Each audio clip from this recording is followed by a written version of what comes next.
3. Primera de Corintios capítulo 3.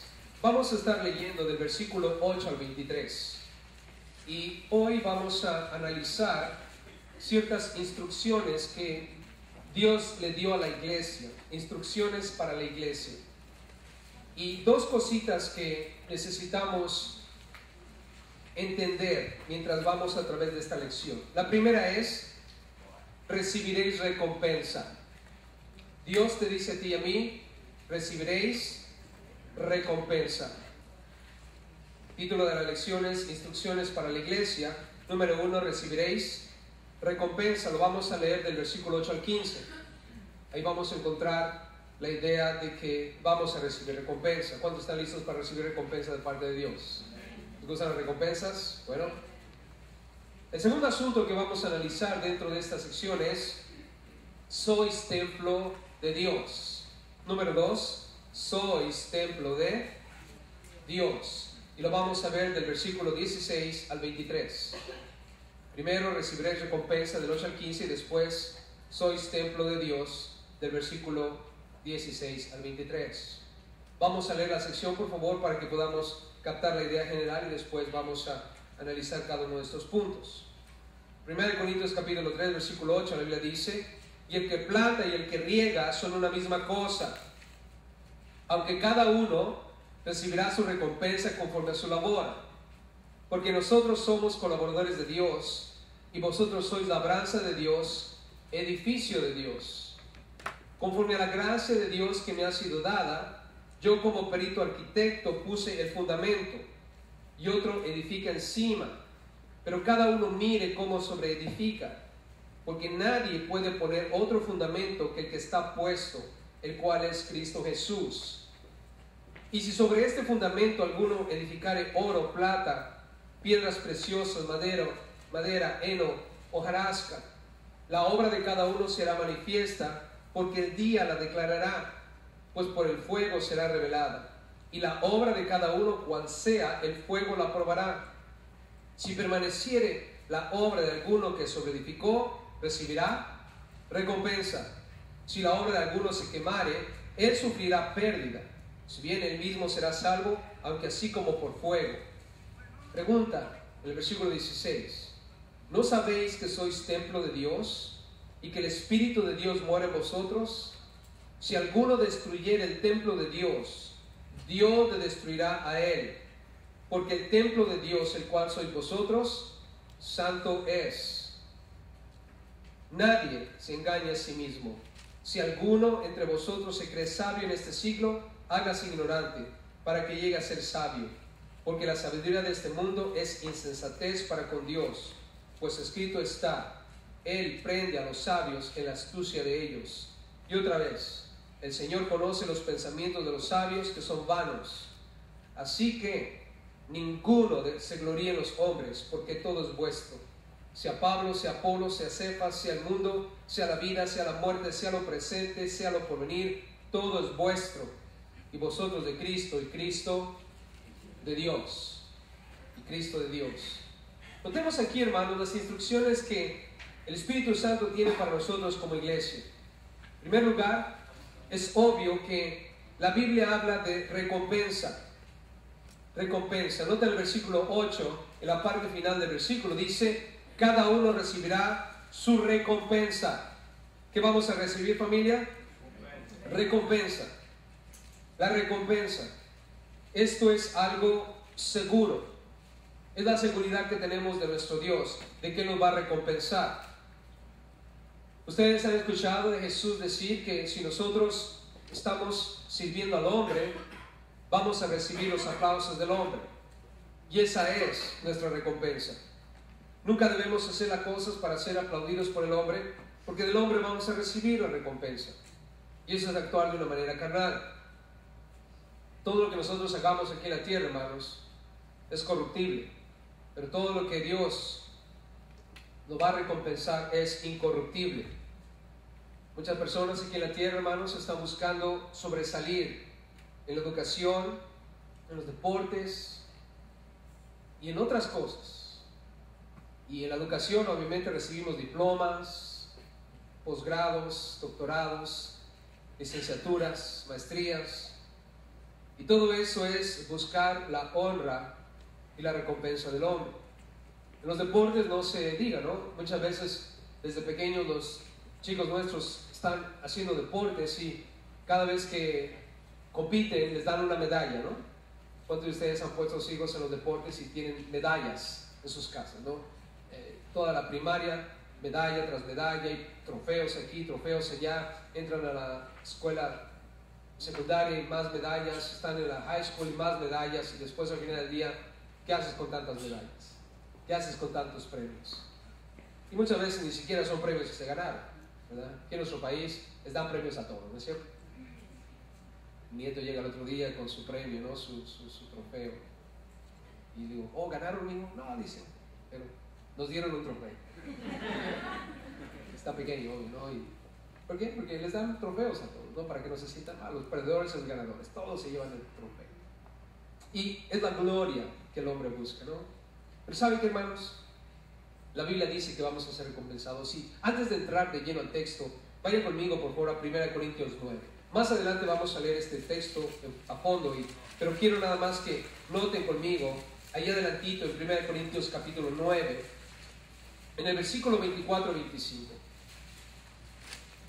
Porque la idea de ser recompensados, quiero que noten aquí cómo Pablo en el capítulo 9 habla acerca de los que corren en el estadio, los deportistas. Dice en el 24, ¿no sabéis que los que corren en el estadio, todos a la verdad corren, pero uno solo se lleva el premio?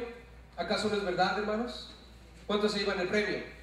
Uno, solamente uno. Dice, corred de tal manera que lo obtengáis. Versículo 25, todo aquel que lucha, de todo se abstiene. Entonces la exhortación aquí de Pablo es que corramos para ganar, que luchemos, que nos abstengamos.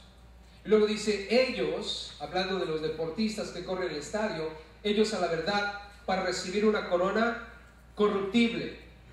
Cuando ese varón o hembra entran a la meta final, después de haber corrido 100 metros o 500 metros, los metros que hayan sido,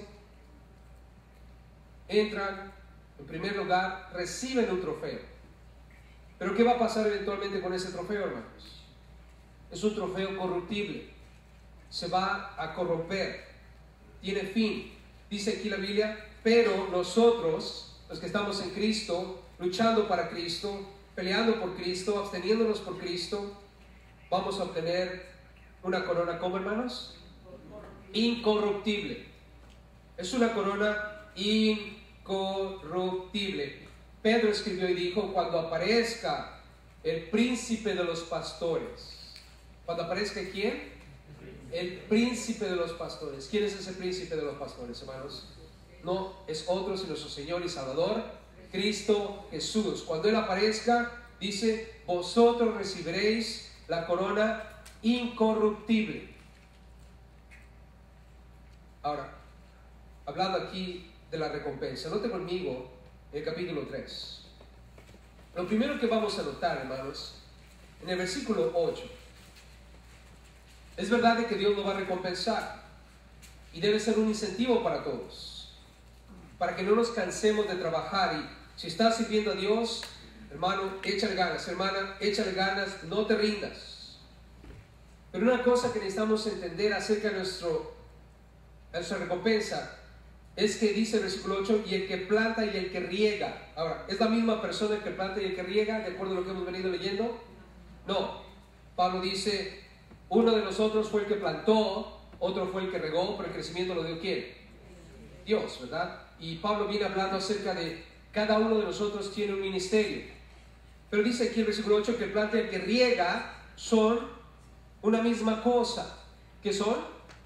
Una misma cosa. O sea, Dios nos va a juzgar a todos equitativamente. A unos Dios les ha dado mucho, entonces Dios les va a pedir cuentas de mucho. A otros Dios les ha dado poco y Dios les va a pedir cuentas de poco. Dios va a ser justo, no porque éste ha recibido mucho Todos vamos a ser juzgados de acuerdo a lo que éste hizo. Para que quitemos los ojos de estar pensando, ay, el hermano ya me está ganando, él ya sirve más, ya le dieron la corbata a la iglesia, ¿verdad? Ya le dieron el name tag, ¿verdad? Ya le dieron el título de diácono, ya es un anciano, uy, se va a llevar todos los premios. A ver si me toca algo al final del día, ¿no? Bueno, hey, si el hermano ya tiene la corbata, si el hermano ya tiene el name tag, si el hermano ya tiene el título, Dios va a juzgarlo de acuerdo a eso y le va a recompensar de acuerdo a eso. Pero si te toca a ti que todavía estás en la banca y apenas estás calentando, de pronto llega el Señor, ya no te da tiempo, ¿no es cierto? Pero el Señor te va a recompensar de acuerdo a lo que tú hayas tenido a bien haber hecho. Dios va a ser justo con todos, hermanos. Así es que debemos quitar la mirada de qué es lo que está haciendo aquel, qué es lo que está haciendo el otro, y centrarnos en lo que Dios nos ha puesto delante. En este momento piensa en qué es lo que Dios te ha puesto a hacer. ¿Eres el que planta o eres el que riega? ¿O eres el que la riega? Ahora, ¿quién trabaja más, hermanos? ¿El que planta o el que riega? ¿Nunca has visto a alguien plantar? Un día estaban los muchachos aquí plantando. ¡Wow! Vaya que es trabajo, hermanos. Yo lo quise agarrar la manguera, ¿verdad? Ya que hablaron de plantar, me puse a regar. ¿Por qué? Porque dice la Biblia, el que planta y el que riega es lo mismo. ¿No es cierto? Ahora, es así, hermanos. Algunos van a trabajar bien duro, pero otros tranquilos. De una u otra manera, hermanos, Dios va a tener un trato equitativo. Ahora, esto no quiere decir, obviamente, que vamos a sentarnos y cruzar los brazos, ¿verdad? Porque hemos venido leyendo el libro de Proverbios y Dios no está contento con los flojos. Y otra cosa, Dios tampoco recompensa flojos. Dios es equitativo y eso necesitamos entenderlo. Además, cuando hablamos de ser juzgados, nota el versículo 8, dice ahí, aunque, nota aquí, o sea, todo va a ser equitativo, de acuerdo a lo que tú tengas ahorita, pero dice, aunque cada uno, ¿qué dice la Biblia ahí, hermanos? Recibirá su recompensa conforme a ¿qué? A su labor. Así es que ya yo agarré la manguera y empecé a regar porque era más fácil, pero ese día ¿quién se llevó más? Pues los que se ensuciaron las uñas de tierra, ¿no? Los que estaban ahí con la pala y los que estaban ahí trabajando duro. Cada quien va a recibir su recompensa conforme a su labor. O sea, el Señor te va a recompensar por lo que hayas hecho. ¿Está claro, familia? Nada de lo que tú has hecho para Dios, por muy insignificante que eso sea, ha quedado en el olvido. Dios no escribe las cosas en el hielo, hermanos. La Biblia dice en Hebreos que Dios no es injusto para olvidarse de lo que hemos hecho por los santos. Aún antes de Cristo, todas las cosas que tú hayas hecho, que son de calidad y que vinieron del corazón conforme a Dios, Dios te las va a recompensar. Todo lo que tú hayas hecho en la vida, todo lo que tú hayas hecho para nuestro Señor y Salvador, Dios te lo va a recompensar. Así es que subraya por favor aquí, cada uno recibirá su recompensa conforme a su ¿qué? Su labor. Ahora, otro asunto que necesitamos entender cuando hablamos de nuestra recompensa y la seguridad que hay en esto, es de que Dios es el que recompensa. Note conmigo el versículo 9. ¿Cuántas veces encontramos la palabra Dios ahí? ¿Alguien me puede decir? A las 3 díganme por favor. 1, 2, 3. ¿Cuántas veces? 3. Se las puse fácil, ¿no? Díganme a las 3. 1, 2, 3. ¿Qué implica eso, hermanos? Que está haciendo un énfasis Pablo para que entendamos quién es el que recompensa. Dios. ¿Quién es el que le da las fuerzas a aquel que planta? Dios. ¿Quién es el que le da la fuerza a aquel que riega? Dios. Dios, dice la Biblia, pone el querer como el hacer por su buena ¿qué? Voluntad. Él es el que te capacita, Él te habilita, Él ha puesto su Santo Espíritu en ti, dones, habilidades, talento. Todo viene ¿de quién? De Dios. Y no te dice en el versículo 9, nosotros somos, ¿qué somos? Colaboradores de Dios. O sea, estamos trabajando a la par con Dios. Y este es Pablo hablando.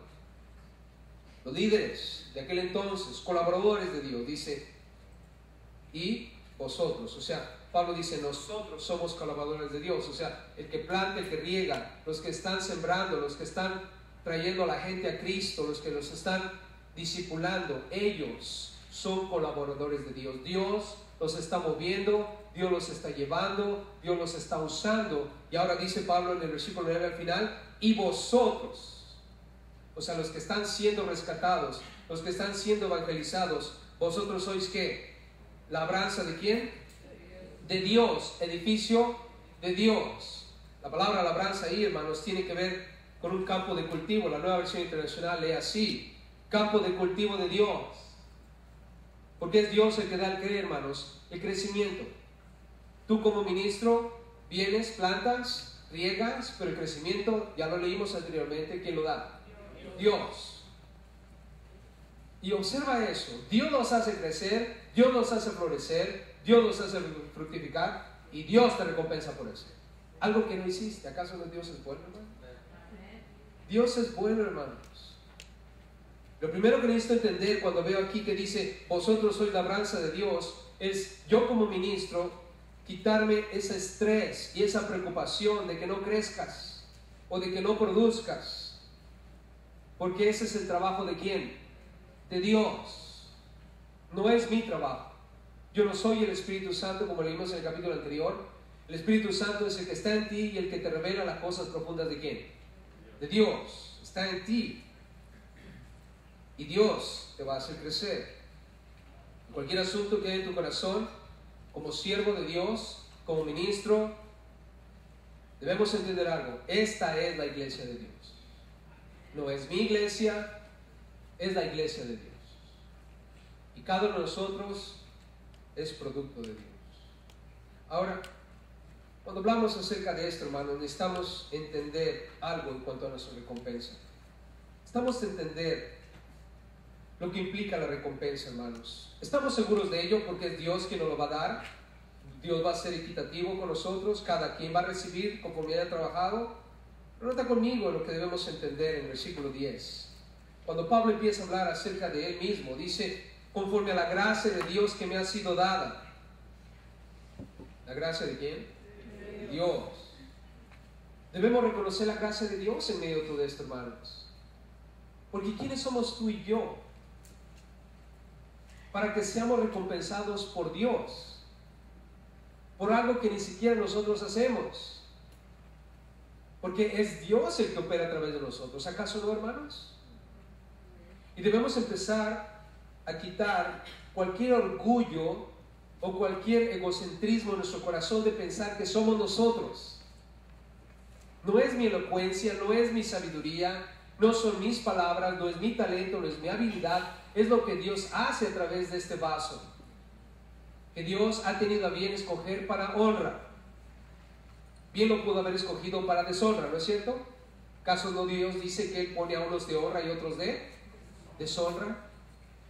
¿Acaso no dice la Biblia que fue Dios quien te escogió? Él te predestinó desde antes de la fundación del mundo para que seas llamado su hijo. ¿Acaso no fue Él quien te encontró y te lavó con la preciosa sangre de Cristo Jesús y te perdonó a través de la muerte de Cristo cuando fue hecho maldito por nosotros en la cruz? ¿Acaso no fue Dios y solo Dios, hermanos? Pablo dijo, yo soy lo que soy por la gracia de Dios.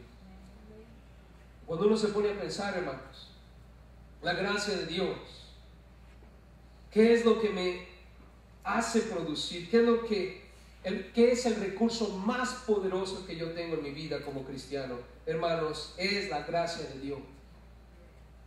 Y una persona que no entiende la gracia de Dios no puede servir a Dios con pasión. De la misma manera, como dijimos antes, una persona que no entiende la cruz de Cristo, una persona que no entiende lo que Dios hizo en la cruz por medio de Cristo Jesús, no tiene pasión por Dios, porque no ha entendido la gracia de Dios. Y Pablo dice aquí, conforme a la gracia de Dios que me ha sido dada. Vaya que Pablo, hermanos, fue fortalecido por Cristo. Él, cuando le escribe a Timoteo, le dijo, yo le doy gracias al que me fortaleció, a Cristo. Dice, Cristo Jesús nuestro Señor, porque me tuvo por fiel poniéndome en el ministerio. Pablo le dice a Timoteo, Dios me puso a mí en el ministerio, habiendo yo sido antes blasfemo, perseguidor e injuriador. Y Pablo lo fue, hermanos. Él hizo blasfemar a personas contra Dios. Pero dice la Biblia que él, hablándole a Timoteo, le dice, yo fui recibido a misericordia, porque lo hice con incredulidad, por ignorancia.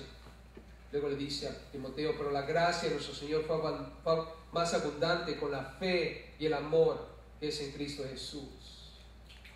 Luego le dice, palabra fiel y digna de ser recibida por todos, que Cristo Jesús vino al mundo para salvar a los pecadores. Eso es la gracia de Dios, hermano. Cristo Jesús vino al mundo para salvar a los pecadores, y Pablo dijo, de los cuales yo soy el primero. ¿Y por qué dijo que era el primero? Porque él hizo blasfemar a los cristianos, los persiguió y los injurió, metiéndolos en la cárcel. Dice, pero Dios tuvo misericordia de mí. Y a Él sea la gloria, al Rey de los siglos, inmortal, invisible, el único y sabio Dios, sea honra y gloria por los siglos de los siglos, dice Pablo.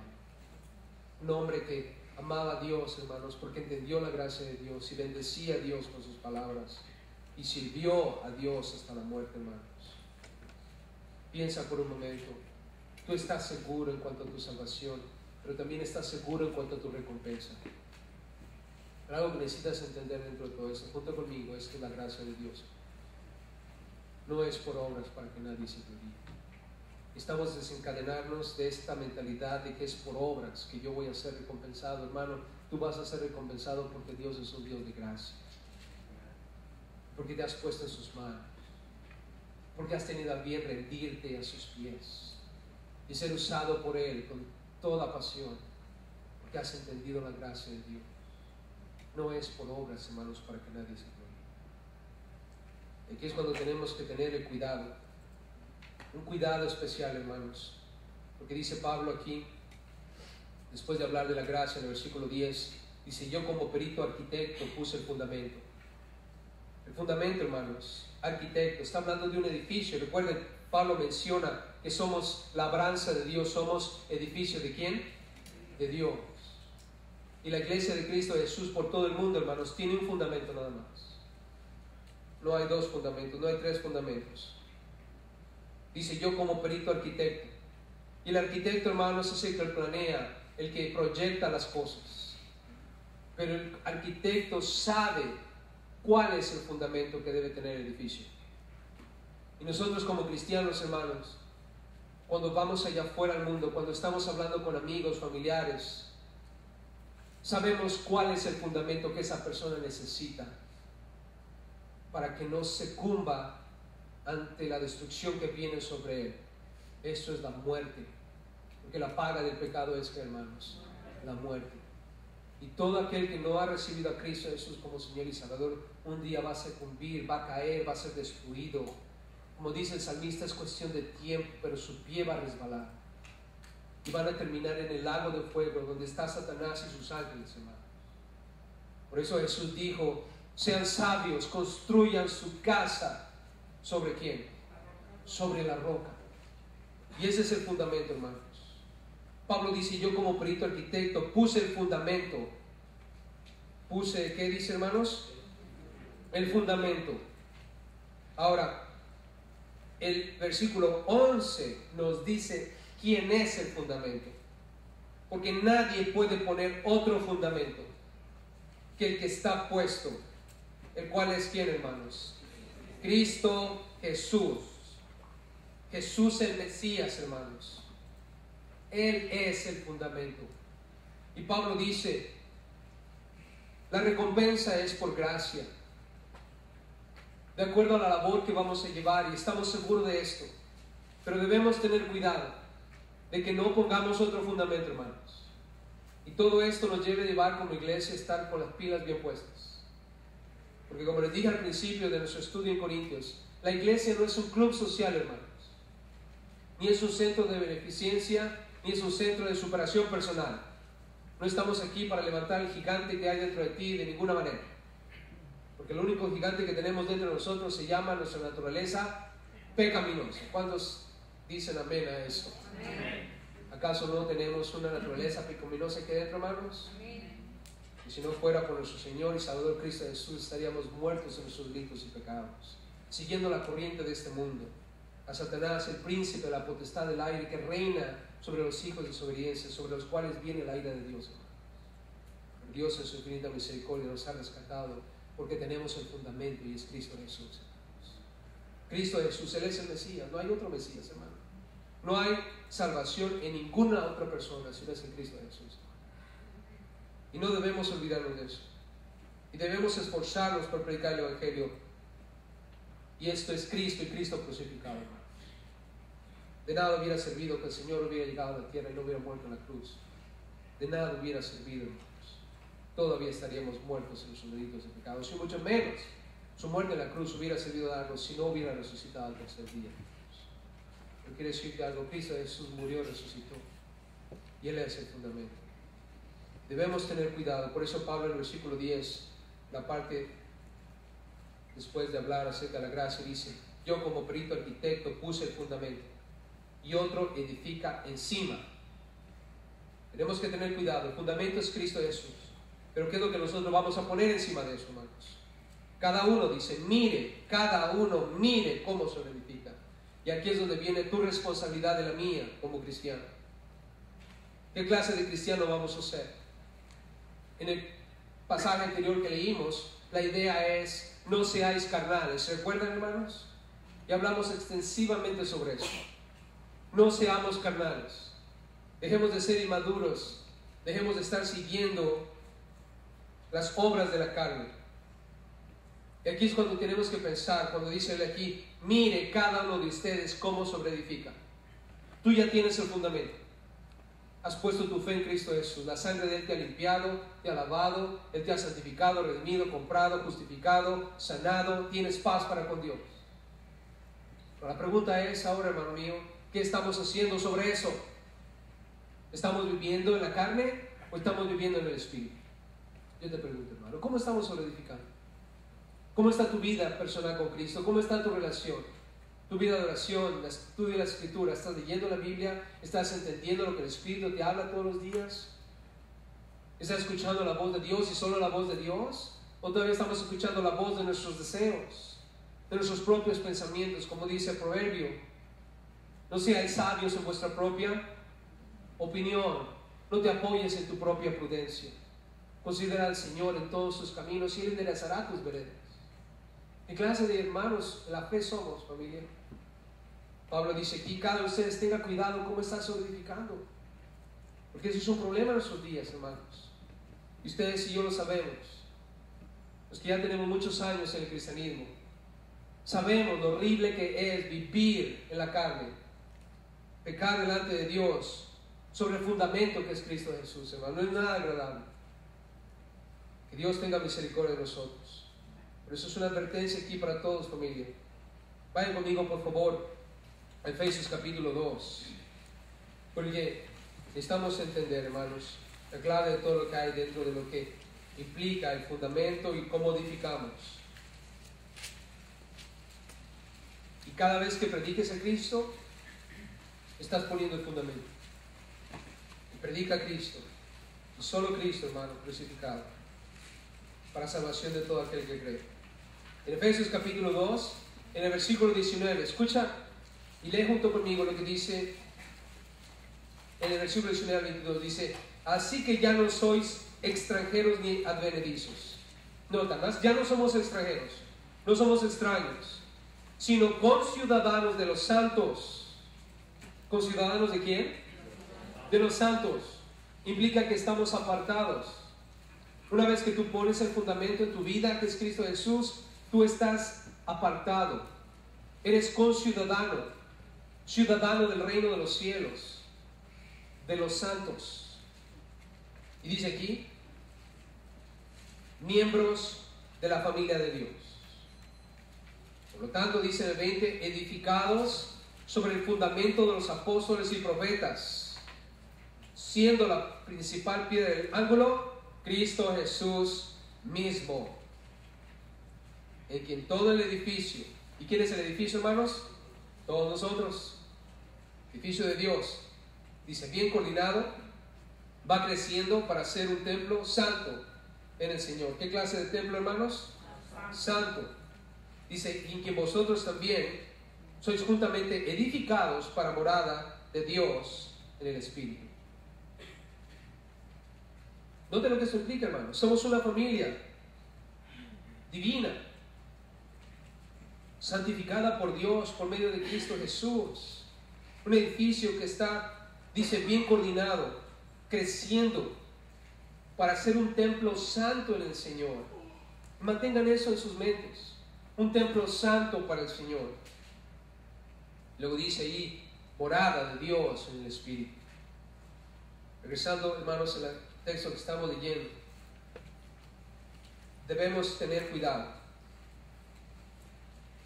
Edifica a tu hermano, edifica a tu hermana en Cristo, siendo una mujer, un hombre espiritual. Cuando hables a otros de Dios, lo primero que tienes que hacer es poner el fundamento. Y ese fundamento se pone todos los días, hermanos, porque cada día se le predica a alguien de Cristo Jesús. Cada día alguien recibe ese fundamento. Él es la fundación, hermanos, la única esperanza de salvación, no hay otra. Y como iglesia tenemos que reflexionar. Si lo que estamos haciendo en nuestros días, como iglesia en general, como grupo, como familia, no está llevando a nadie al arrepentimiento, hermano, estamos perdiendo el tiempo. ¿Verdad que sí? Si al final del día estamos trabajando y trabajando, haciendo X evento o X cosa, cualquiera que eso sea, y eso no está poniendo el fundamento que es Cristo Jesús, sino está nuestra actividad permeada del Evangelio de Cristo Jesús, es pérdida de tiempo, hermanos. Es pérdida de tiempo. Y quiero pedirle a cada uno de ustedes que está sirviendo en algún ministerio o que tiene alguna posición dentro de la iglesia, analiza por favor lo que estás haciendo. Y si lo que estás haciendo no está llevando a personas al arrepentimiento para que reciban a Cristo para salvación, si el Evangelio de Cristo Jesús, que es el fundamento, nos está predicando, para de hacer lo que estás haciendo. No hagámoslo más, porque es pura pérdida de ¿qué, hermanos? De tiempo. Porque es una advertencia. Miren cómo ustedes sobre edifican. Y esa es la clave, hermanos.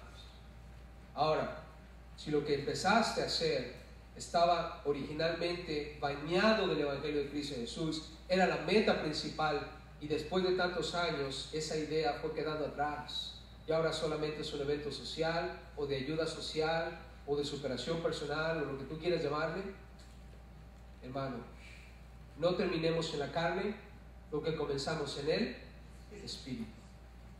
Como dijo Jesús a las iglesias en Apocalipsis, a una de ellas en particular: recuerda de dónde has caído y arrepiéntete y haz las primeras que obras. Regresa a donde estabas. Regresa a donde estabas. ¿Por qué, hermanos? Porque el problema es, si nosotros no estamos edificando sobre un fundamento sólido, y si estamos aún en el fundamento sólido, pero edificando mal, va a haber problemas, hermanos. Va a haber problemas. Nota lo que dice el versículo 12, cuando hablamos acerca de estos problemas. Pablo dice, hay un fundamento, pero aquí hay algunos problemas que considerar. Podemos construir sobre ese fundamento con los materiales equivocados. Versículo 12 dice, y si sobre este fundamento alguno edificare oro, plata, piedras preciosas, madero, heno, hojarasca, la obra de cada uno será manifiesta, porque el día la declarará, pues por el fuego será revelada, y la obra de cada uno cual sea, el fuego la aprobará. ¿Qué va a probar la obra, hermanos? ¿Qué va a probar? El fuego. Ahora, piensen conmigo por favor en el versículo 12. Eso es algo lógico pensar. ¿Cuáles serían los materiales equivocados para sobreedificar si el fuego va a probar el edificio? ¿Cuáles son los materiales equivocados? Madera, heno y hojarasca. Si tú eres el arquitecto y yo te digo, ok, construye el edificio, pero voy a venir después con una antorcha y voy a probar tu edificio, sería una insensatez de tu parte y de la mía hacer todo de madera, o de hojarasca, o de heno. ¿Están conmigo? Y está hablando aquí, hermanos, de que si no tenemos cuidado, podemos estar construyendo con los materiales equivocados. Al contrario, hermanos, el oro, la plata y la piedra preciosas, ¿acaso no dice la Biblia que el oro y la plata se prueban con el qué? Con el fuego. ¿Y qué hace el fuego con esos materiales? Los purifica, los hace más valiosos. O sea que al final del día, hermano, si tú y yo estamos edificando oro, plata, piedras preciosas, el fuego lo único que va a hacer es encontrar nuestras obras delante de Dios perfectas. Ahora la pregunta sería, ¿qué es edificar sobre oro, plata y piedras preciosas? ¿Qué es lo que hemos venido leyendo, hermanos? ¿Acaso no en los capítulos anteriores vimos que el Espíritu Santo es la persona que nos enseña las cosas profundas de Dios? Y que debemos depender del Espíritu Santo y que debemos recurrir al Espíritu Santo para entender a Dios y hacer su perfecta voluntad y vivir la vida en el Espíritu. Y también por el otro lado leímos cómo es realidad el hecho de que podemos vivir en la carne, la inmadurez y todo lo demás que leímos, la envidia, los celos, las contenciones. O sea, aquí está hablando Pablo de que o se vive la vida en Cristo espiritualmente o la vives carnalmente. Tú escoge. Pero aquí, oro, plata y piedras preciosas es vivir controlados por el Espíritu Santo. Vivir la vida en el Espíritu. Madera, heno y hojarasca es vivir la vida controlado por la carne. Ustedes escojan. Yo debo escoger. ¿Voy a vivir carnalmente o voy a vivir espiritualmente? Ese es el asunto aquí, hermanos. Aquí es cuando todos tenemos que empezar a despertar. Porque dice el versículo 3, hermanos, la obra de cada uno se hará ¿qué? Manifiesta.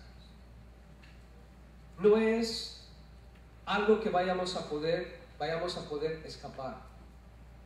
Vamos a tener que enfrentar a nuestro Señor y Salvador Cristo Jesús un día. La obra de cada uno se hará ¿qué? Manifiesta.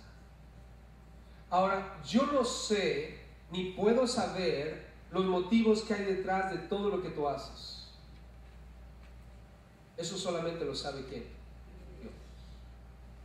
Ante mis ojos puede ser oro, plata y piedras preciosas, pero ustedes saben el famoso refrán: no todo lo que brilla,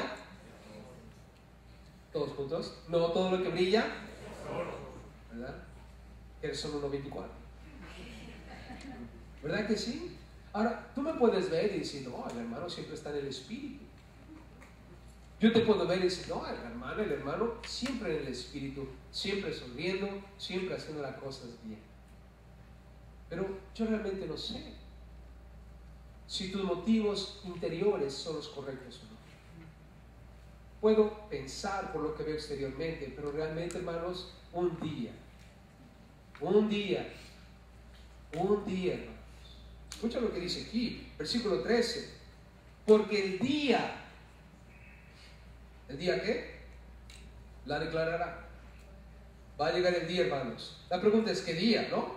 ¿Cuándo va a ser ese día? Un día nos vamos a graduar, hermanos.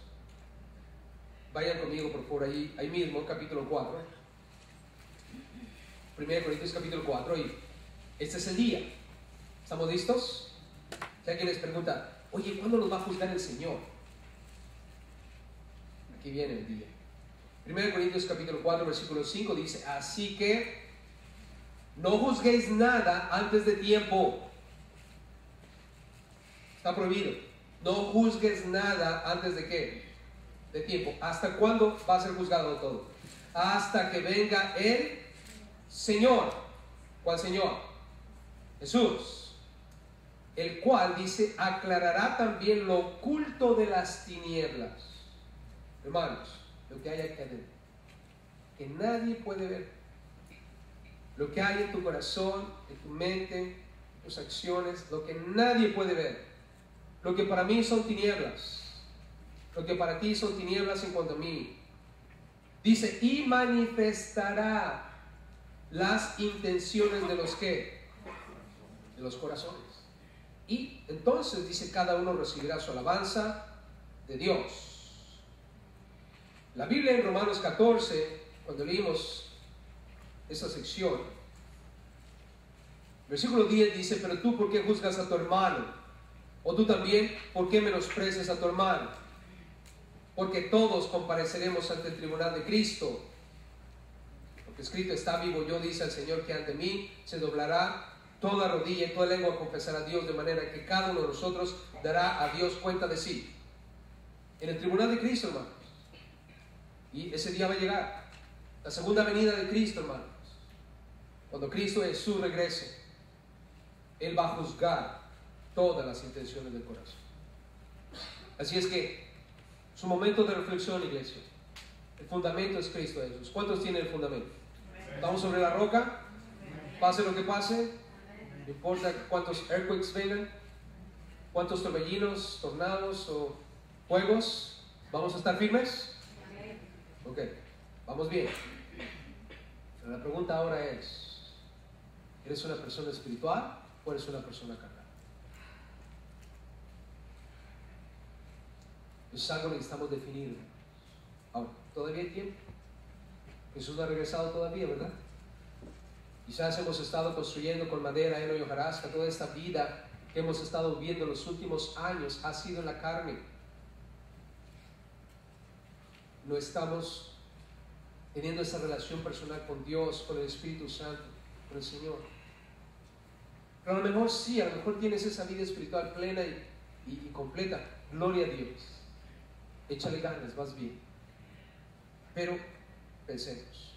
Dice en el versículo 13 ahí, pues por el fuego será revelada. El fuego la va a revelar, hermanos. Y la obra, nota aquí, versículo 13, la obra de cada uno, cual sea, el fuego la aprobará. Lo vuelve a repetir, el fuego. Y ese fuego, hermanos, para mí es el juicio del Señor.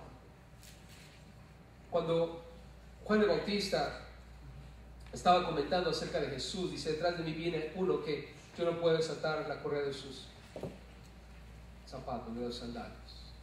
Y luego dijo el comentario, Él os bautizará con Espíritu Santo y ¿con qué? Y con fuego. Con fuego, hermanos. O sea que un día el Señor va a juzgar y va a ver qué clase de obras tenemos. Ahora nosotros como cristianos necesitamos entender algo, porque quizás algunos están pensando, una vez que oímos la palabra fuego, ¿qué viene a tu mente cuando oyes fuego? ¿Pensamos en qué? En el infierno, ¿no? ¡Ay! El Señor nos va a mandar al infierno. Mira, vamos a leer aquí. Pero quiero decirte una cosa. Si tú de pronto llegas al tribunal de Cristo, ya la hiciste. Ninguna persona, nadie que no esté escrito en el libro de la vida, hermanos, va a llegar al tribunal de Cristo. Van a llegar a otro juzgado. Y ese es el juicio del trono blanco. Hay dos cosas que quieren. El juicio del trono blanco, que está en Apocalipsis, es para los que no recibieron a Cristo Jesús, los que rechazaron al Señor. El tribunal de Cristo, hermanos, es para cristianos, para gente que tiene fundamento. Así es que si llegas a ese, ya le hiciste, no te preocupes. ¿Y cómo sé si voy a llegar o no? Hey, ¿tienes el fundamento? ¿Es Cristo el Señor de tu vida? ¿Confías plenamente en la sangre de Cristo para salvación? ¿Confías que Él murió en la cruz por todos sus pecados? ¿Aceptas eso? ¿Estás aferrado a esa oferta de gracia de parte de Dios? Y pase lo que pase, digan lo que digan, Él es mi Salvador y mi Señor, porque Él murió por mis pecados. ¿Tienes el fundamento? Entonces, ¿qué va a pasar, hermano, cuando lleguemos ahí? Bueno, el problema aquí, como dice el 14, veamos lo que dice el 14. Y para mí, hermanos, este capítulo no está hablando de la salvación, no está diciendo que vamos a perder nuestra salvación. Más bien lo que quiere decir es que vamos a perder recompensa. Dice, nota aquí en el 14, si permaneciere la obra de alguno que sobreedificó, llega el fuego y todo se quema, nada más quedó el puro fundamento. Bueno, dice el versículo 15, si la obra de alguno se quemare, él sufrirá ¿qué? Pérdida. Se quemó todo. ¿Qué sufriste? Pérdida. Pero si tu obra sobrevive, ese fuego, dice el 14, si permaneciera, si sobreviviere la obra de alguno que sobreedificó, ¿qué va a recibir, hermanos? Recompensa. Nota aquí, el tema es recompensa. Si la obra que hiciste se quema, vas a recibir pérdida, como dice el 15. ¿Pérdida de qué? De recompensa. Por eso Pablo aclara, dice, si bien él mismo será ¿qué? Salvo. ¿Notan ahí? El fundamento no se puede quemar, hermanos. El fundamento es Cristo Jesús. ¿Ustedes piensan que el fuego va a quemar a Cristo Jesús? No, hermanos.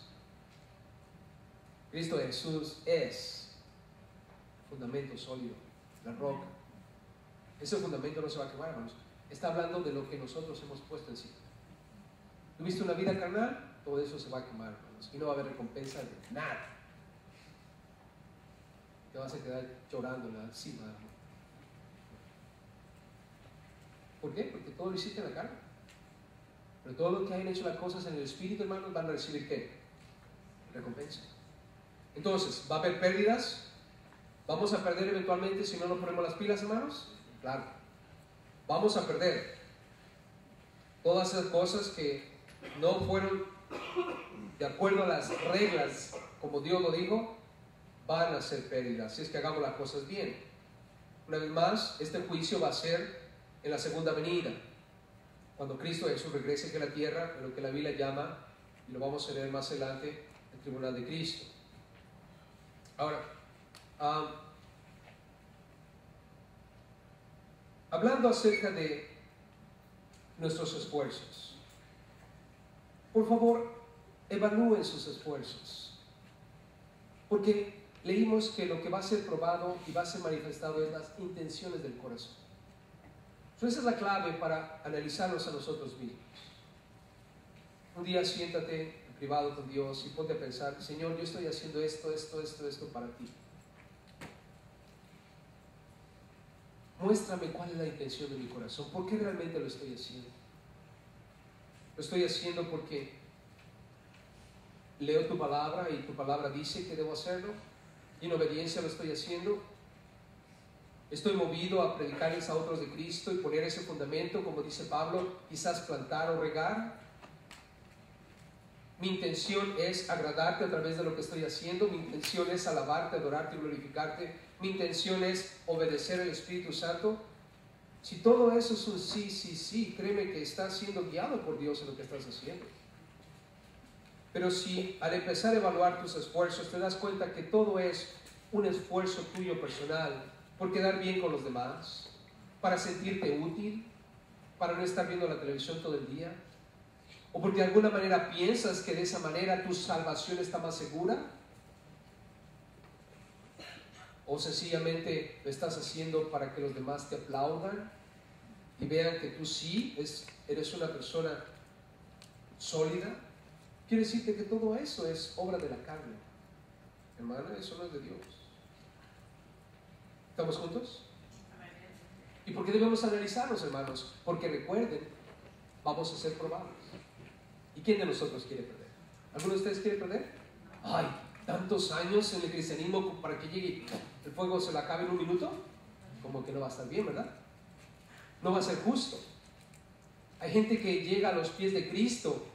Hemos tenido gente en nuestra iglesia 70, 60 años y me dicen, ay pastor, ¿cómo yo no encontré a Cristo cuando era niño? O cuando era joven, ahorita ya con las riumas y con esto y con lo otro, ya no puedo hacer nada. Yo quisiera estar aquí ayudando y haciendo y deshaciendo, pero usted sabe, ya no puedo, ya estoy grande, ya estoy en la tercera edad. Y vemos a los otros, los que crecieron en el cristianismo, los que llegaron a Cristo cuando estaban en la high school, o 20, 21, 25 en el colegio. ¿Y qué están haciendo? Jugando en Nintendo. En las películas, ¿verdad? En el Facebook. Tweeting, como dicen, ¿verdad? Hashtagging, como están ahí.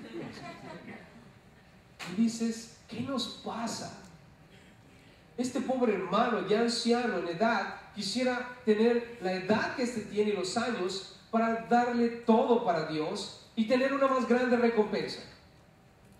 Y este mocoso, desperdiciando su vida en la carne, ¿se dan cuenta de la grande situación que tenemos en nuestros días, hermano? A nosotros los que llevamos a la mitad de tiempo,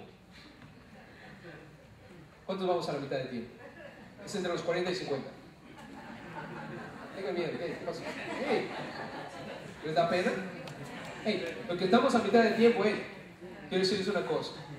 Viene la segunda parte del partido. Y si no le echamos ganas en esta segunda parte, hermanos, podemos perder la copa. ¿Entienden lo que es, hermanos? Ponte a pensar. Eso es como un partido de béisbol. Llegas a la primera base, ya estamos ahí. Pero la cosa es llegar a ¿qué? A home, ¿verdad? Pero antes de eso tenemos que llegar a segunda. Y después llegamos a llegar a ¿qué? A tercera. El problema es si llegas a tercera y te sacan en un out. ¿Acaso no va a ser lo más drástico de la vida, hermano? Ahorita los que estamos en la mitad, estamos en la segunda base, ¿verdad? Ahí viene la tercera. ¿Vamos a correr bien? Porque después viene la cuarta, hermanos. ¿Cómo vamos a llegar a la cuarta? ¿Va a llegar el Señor a decir safe? ¿O para afuera? ¿Ah? Ahora, cuando digo eso, es cuestión de recompensa, ¿no? Porque eso es lo que es aquí, hermano. No nos equivoquemos. Esto no es perder nuestra salvación. Si tú tienes a Cristo como fundamento, eres salvo. ¿Amén? Así es. Si no lo tienes, no lo tienes. Dice, está peor la cosa, ¿no? Porque no vas a ser probado por fuego, vas a ser echado al fuego. Eso es otra cosa muy diferente. Pero implica aquí, hermanos, que cada uno de nosotros tiene que empezar a considerar su vida. Si estás joven, quiero decirte una cosa. Tienes la oportunidad de darle con todo y un día recibir una gran recompensa, porque es de acuerdo a lo que tú hayas hecho. Ya estamos en la segunda, pues ni modos. Dejemos la carne atrás y echarle ganas. Y lo que ya están, pues, ¿verdad? Más allá, pues ni modos. ¿Qué puedo decir? ¿Qué puedo decirte, no? Así te tocó. De todos modos vas a estar en el cielo con nosotros. Nosotros contigo. De una u otra manera, al final del día, todos vamos a recibir la gracia de Dios. Y va a haber pérdida, hermano. Pero Dios va a enjuagar toda lágrima de nuestros ojos. No va a haber más tristeza ni más que enojo. Pero mientras tanto, que no sea el pudo haber sido, sino el hagámoslo. Amén. Note conmigo el versículo 16, hablando en la segunda parte aquí, sois templo de Dios. ¿Qué somos, hermanos? Templo de Dios. Pregunta ahí, dice 16, ¿no sabéis? ¿Acaso es algo que ignoran ustedes? ¿Que sois qué? Templo de Dios. Ahora, templo de Dios, hermanos, ¿qué es lo primero que viene a tu mente cuando dices templo de Dios pensando en el Antiguo Testamento? El tabernáculo, ¿no? No está hablando de un templo como este. Esto no fue escrito de acuerdo a lo que vemos en nuestros días. El templo de Dios aquí, hermanos, es en referencia al templo, al tabernáculo que fue levantado durante los días de Moisés. Estamos hablando del lugar santo y el lugar santísimo. Estamos hablando de la plaza que estaba afuera, o el atrio, como le llaman. Estamos hablando del lugar donde entraban solamente los sacerdotes. Y al lugar santísimo no entraba cualquiera, hermano, solamente uno entraba. Y si no andaba bien, ¿qué le pasaba? Ahí quedaba. Ese es el templo, hermanos. Estamos hablando de algo que manifiesta la presencia de Dios y que requiere absoluta santidad. Y lo vamos a ver. Así es que, para empezar, de entrada, nos damos cuenta de una cosa, que somos el templo de Dios. ¿Lo somos, hermanos? Aquí dice, ahora, es colectivo, no está hablando de un individuo, está hablando de todos. Somos en general. Y nota lo que dice aquí. Ahora, antes de entrar a la segunda parte, 16, cuando dice que el Espíritu de Dios mora en nosotros, el templo de Dios, hermanos, lo que ocurría en el templo no era otra cosa sino adoración. Era un lugar divino. La gloria de Dios se manifestaba allí. Los sacerdotes entraban en la mesa. Cuando tú entrabas estaba la mesa, después estaba la lámpara, el incienso, y luego detrás del velo estaba el arca del pacto. Era un lugar sublime, de completa reverencia, adoración a Dios. Y nosotros necesitamos entender que como templo de Dios, como iglesia en general, el objetivo, el propósito nuestro, hermanos, como iglesia, es reunirnos para alabar y darle gloria a Dios, por encima de cualquier cosa.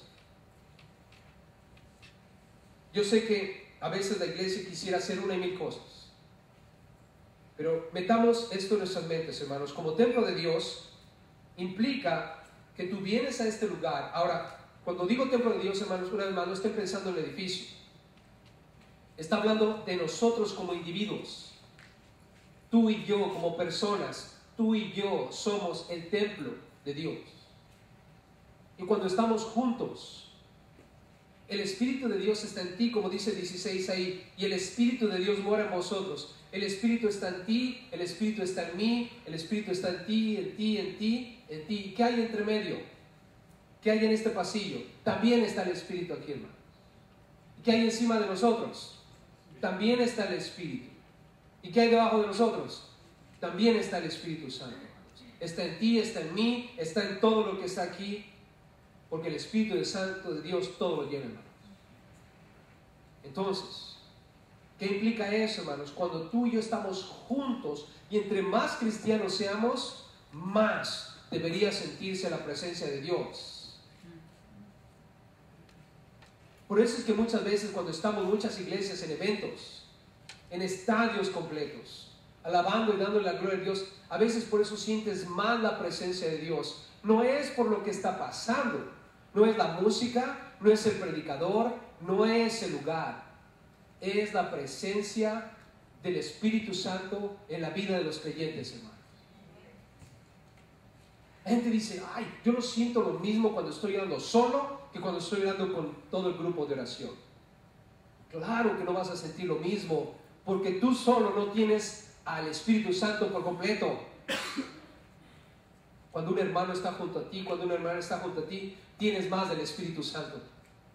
Y entre más seamos, más del Espíritu Santo. ¿Entienden el concepto, hermanos? Y por eso es que sientes más poder. Pero el poder no está en la oración, hermano. El poder no está en tus palabras. El poder no está en la reunión que estás haciendo. El poder está en el Espíritu Santo que está en ti. Y el hecho de que estás en ese momento siendo el templo del Espíritu de Dios. El templo de Dios, como dice aquí.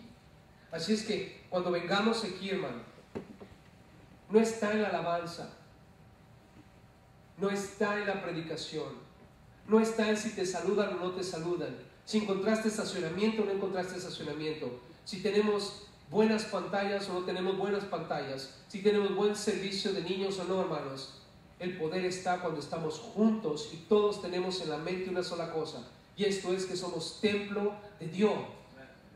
Y estamos aquí para adorar a Dios, hermano. Cuando tú vienes con el propósito correcto y claro en tu corazón, créemelo, vas a sentir la presencia de Dios. Y no está en ninguna de las cosas que te mencioné. Yo puedo traerte a los mejores grupos de alabanza aquí, hermano. Y te van a mover en las emociones. Puedo traer los mejores predicadores que pueda yo encontrar en la vida. Y van a mover tus emociones, te van a apantallar con su elocuencia. Pero ahí no está el poder. El poder está en el Espíritu Santo. Y el Espíritu Santo de Dios está en ti. Está. Colectivamente está en todos nosotros. Así es que envolvámonos en la presencia de Dios. Nota lo que dice el versículo 16 ahí. Y el Espíritu de Dios mora ¿en qué? En vosotros. Mora en vosotros. Ahora también dentro de esto, hermanos, note conmigo el versículo 17. La importancia de tener cuidado. Cómo nos tratamos unos a otros. Si alguno destruyere el templo de Dios,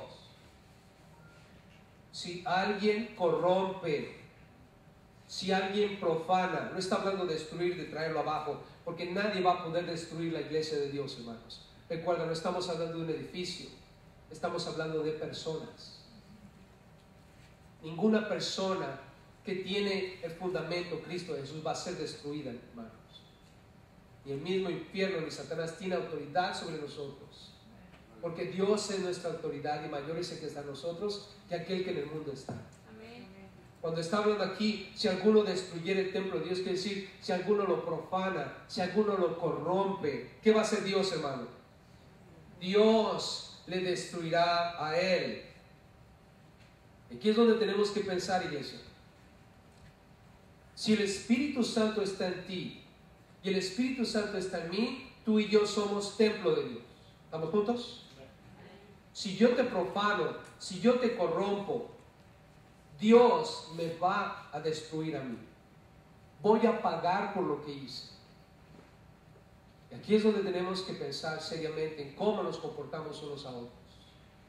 Si yo empiezo a hablar mal de ti, eso está prohibido por Dios. Estoy corrompiéndote y yo voy a pagar por eso. Si yo empiezo a odiarte, si yo empiezo a envidiarte, si yo empiezo a hacer cosas que están prohibidas por Dios en las Escrituras, que arruinan la santidad de la iglesia de Cristo Jesús, vamos a pagar por eso, hermano. ¿Recuerdan lo que le pasó a Josué cuando quiso entrar a la ciudad de Ai, después de haber tenido una tremenda victoria en Jericó? Dios les dijo, vayan y destruyan esa ciudad, Jericó, y no agarren nada, ¿no es cierto? ¿Y qué hizo Acán? ¿Obedeció? No, se quedó con unas cosas y después pagó las consecuencias. ¿Qué hicieron con Acán, hermanos? Lo mataron, a él y a su familia. ¿Por qué? Porque pecó contra Dios. Pero noten la historia, hermanos. Él pecó contra Dios y el pueblo de Israel tuvo consecuencias. ¿Se acuerdan de eso, hermanos? ¿Qué es lo que eso implica? Tú y yo tenemos que entender la gravedad de no santificarnos. Y cuando digo esto, no es de que nosotros nos tenemos que hacer más santos, sino más bien apartarnos de la carne. Porque nota lo que dice el versículo 17 al final. Porque el templo de Dios, el cual sois vosotros, ¿qué es? ¿Qué es? No los veo muy convencidos. ¿Qué es? Santo. No estoy hablando de santificarnos, de estar todo el día tratando de ser más santos. Hermanos, nosotros ya somos santos. Yo no creo de que tengo que andarme santificando. Hermano, lo que tengo que hacer es tomar mi posición. Lo que tú tienes que hacer junto conmigo es tomar nuestra posición. Yo soy santo. ¿Qué quiere decir eso, hermano? Que Dios nos apartó del mundo para Él. Y Pablo dijo, no presenten vuestros miembros para la perdición, para el pecado. Y tú y yo, hermano, tú y yo, cada vez que pecamos contra Dios, deliberadamente, sabiendo, vamos a pagar las consecuencias. Porque aquí dice, el que destruye, el que corrompe, el que profana el templo de Dios, Dios lo va a destruir. ¿Está claro, hermanos? Por eso es que nos metemos en problemas. Por eso es que también la iglesia en general no avanza. ¿Por qué? Porque hay pecado en el campamento. Necesitamos ponernos las pilas, iglesia. Y cada uno de nosotros analizarse a sí mismo y ver en qué estoy pecando yo, Dios. Y a veces no tienen que hacer cosas malas, hermanos. También la Biblia dice que todo aquel que sabe hacer lo bueno no lo hace, ¿le es qué? Pecado. ¿Es pecado dejar de orar, hermanos? ¿Cuántos dicen que sí? Ahí está. Yo pastor, que lance la primera piedra. Sí, por el lado malo, pero ¿estás orando?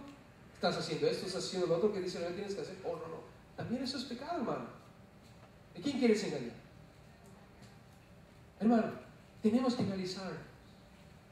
Y entre más santos seamos, y cuando digo esto no que nos santifiquemos, recuerda, no se trata de santificarnos, sino apartarnos.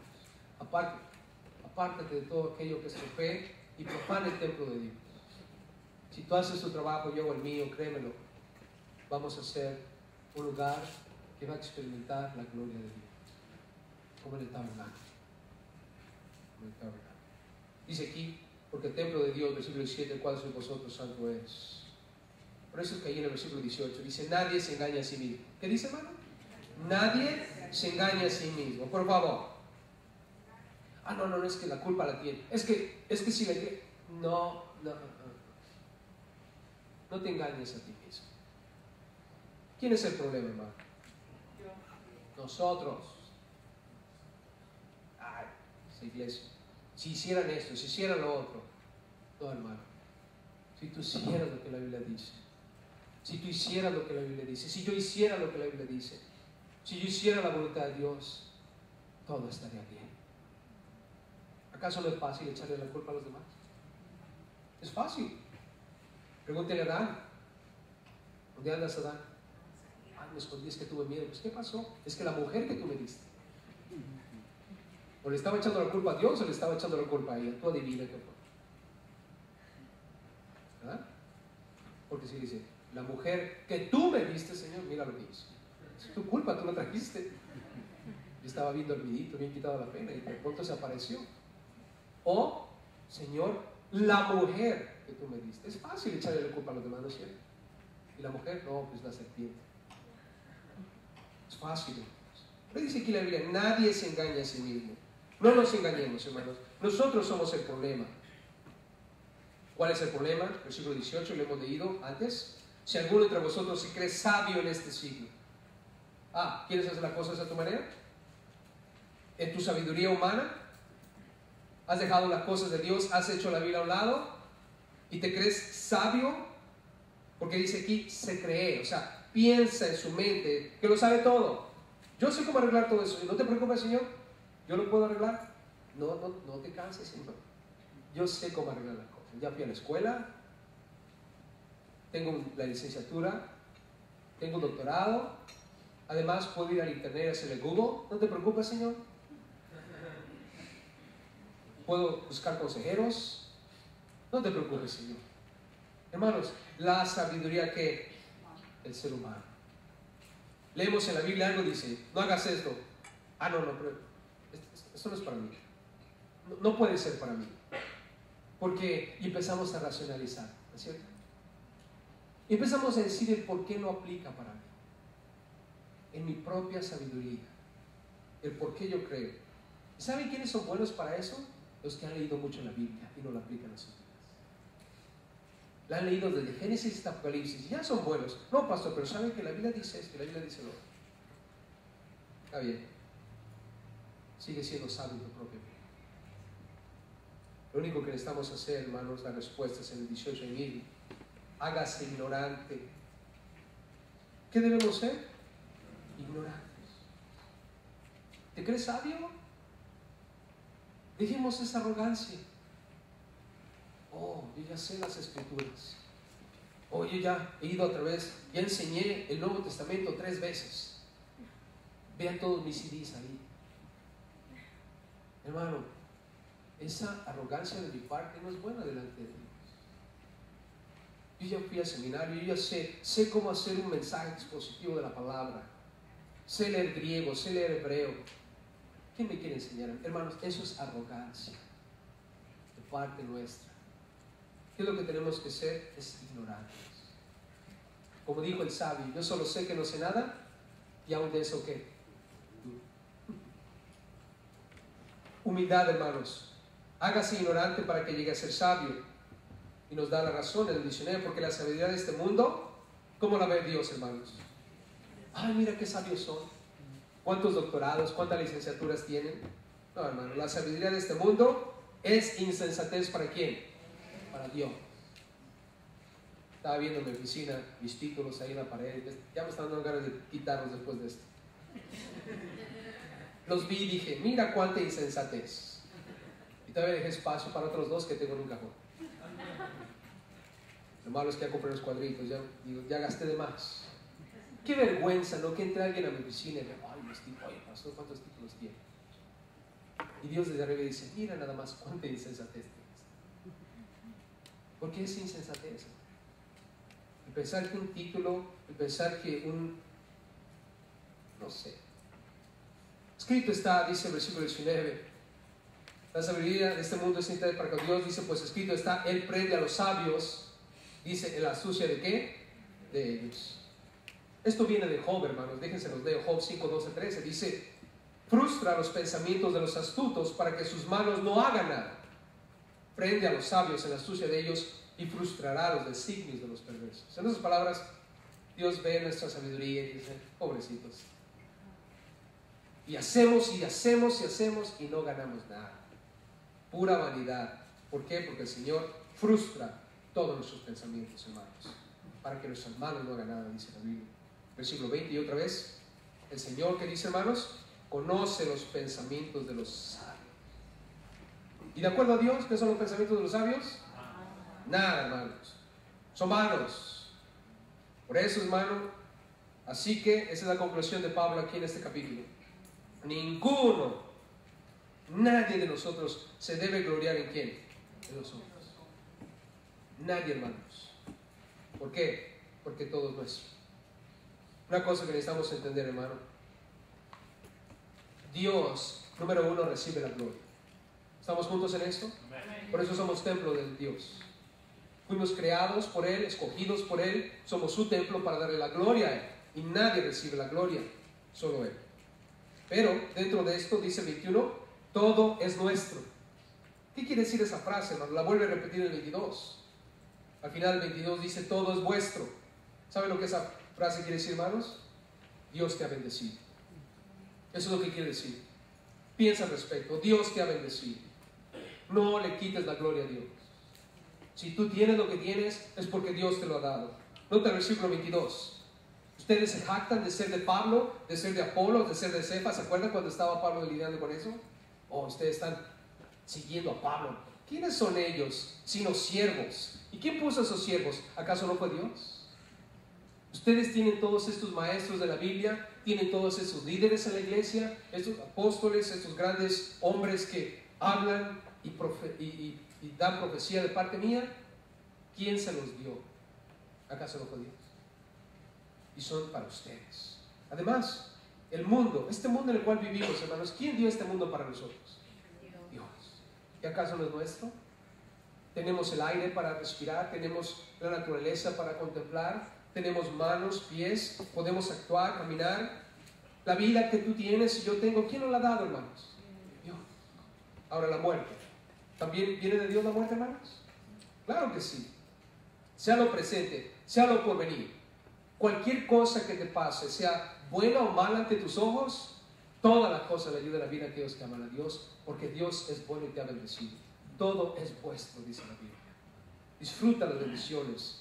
Además, la bendición más grande, versículo 23. Y vosotros de Cristo, y Cristo de Dios. Al final del día, hermanos, Él es la conexión. Nosotros somos de Cristo, y Cristo, solo hay un mediador entre Dios y los hombres, Cristo Jesús. Y esa es la bendición más grande que tenemos. Todo es nuestro, hermano, y Dios te quiere bendecir, y Dios te va a bendecir. Pero quiero decirte una cosa: la más grande bendición es que tenemos a Cristo. Por eso regocíjate, contento, vas a recibir recompensa, eres el templo de Dios, échale ganas, no te rindas, sigue sirviendo y deja que Dios te use más y más cada día. Vamos a despedirnos con esta oración y vamos a dejarle a Dios todo esto en sus manos. Después de eso nos vamos a poner de pie para despedirnos y dejar que Dios nos llene con esos pensamientos en su corazón.